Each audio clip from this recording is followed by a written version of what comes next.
At sa ating balitang showbiz, lalahok sa entourage ng Miss Universe Denmark ang aktres na si RC Munoz. Samantala, Filipino-American singer na si Jessica Sanchez pasok na sa finale ng America's Got Talent Season 20. Narito ang ulat.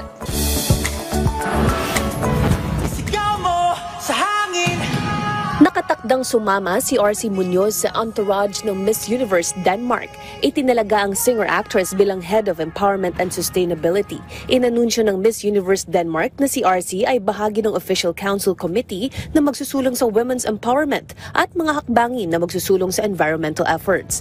Nagpahayag ng pasasalamat ang aktres sa pagkakataong ibinigay sa kanya at tiniyak na gagampanan ang kanyang tungkulin sa abot ng kanyang makakaya.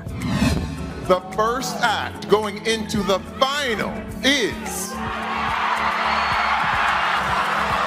Jessica Sanchez! Nakasama na ang Filipino-American singer na si Jessica Sanchez sa finale ng America's Got Talent Season 20. Kabilang sa makakalaban ni Jessica sina Chris Turner, Light Choir, Srika Maria, Jordan Blue at Leo High School Choir. Nakatakda ang AGT finale sa September 23 at ang announcement ng winners naman ay sa September 24 US time.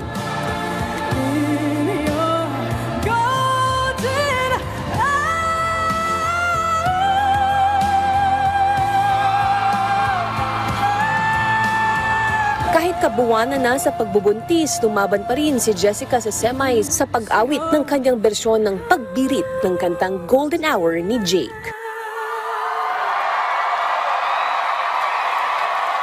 Oh, I mean, this is so exciting. I just keep telling my baby, I'm like, please just stay in there another week. God willing, I make it to the finals. You know, I'm just so blessed and grateful.